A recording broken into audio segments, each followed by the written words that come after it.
2017 में release memory of a murderer एक south Korean thriller film है जिसमें हमें अल्जाइमर का मरीज एक फॉर्मल सीरियल किलर ब्योन-सू को दिखाया गया है जो प्रेजेंट में हो रही सीरियल किलिंग से अपनी बेटी को बचाना चाहता है जो कि थोड़ा शक्की है। पर ब्योन-सू का अनरिलायबल मेमोरी और उसका वायलेंट पास्ट असल में क्या हो रहा है।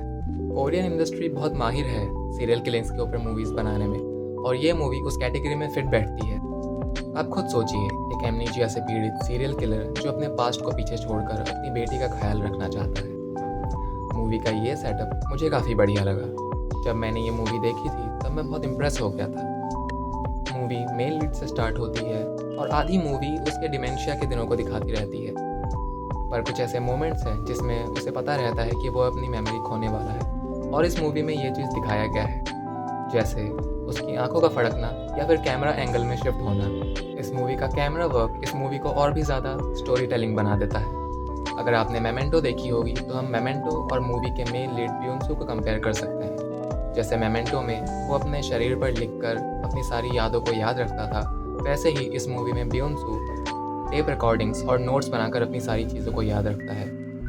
और ब्योन-सू की बेटी जो कि 21 साल की है वो भी रिकॉर्डिंग्स और नोट्स का यूज़ करती है ताकि ब्योन-सू को आसानी हो चीज़ें याद रखने में। इस मूवी की सबसे खास बात यह है जो बहुत सारी सीरियल किलिंग्स और थ्रिलर मूवीज़ यूज़ नहीं करती है, वो ये है कि इस मूवी में ब्योन-सू और उसकी बेटी के रिलेशनशिप पे बहुत ज़्यादा फोकस किया गया है।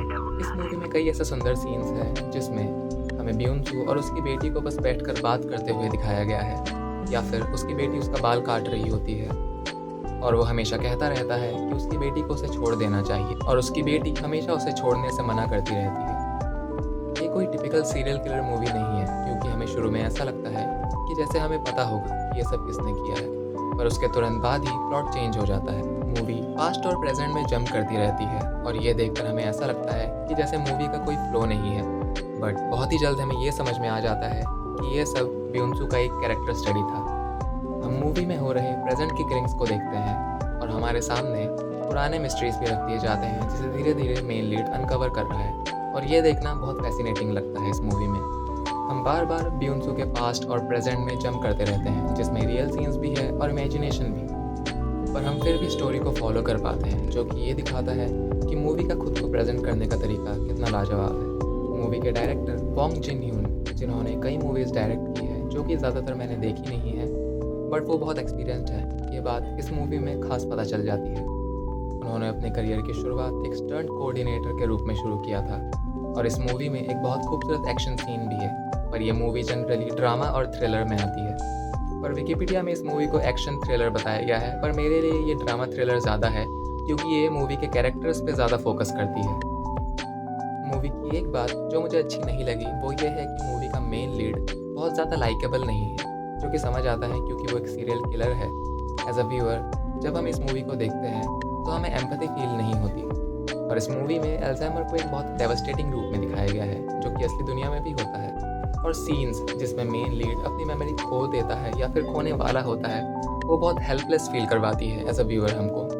मूवी में सीरियल किलिंग से ज़्यादा हम अल्जाइमर पे ज़्यादा फोकस करते हैं, जो कि अच्छी बात है क्योंकि मेन लीड ने बहुत बेहतरीन एक्टिंग की है इस मूवी में। और एक चीज़ जो मुझे इस मूवी में कमी लगी वो ये है कि इस मूवी में विलन का प्रेजेंस बहुत कम है, और लकीली इस मूवी में मेन लीड के बेटी के रूप में एक ऐसी कड़ी है जो हमें इस मूवी से इमोशनली कनेक्ट करके रखती है।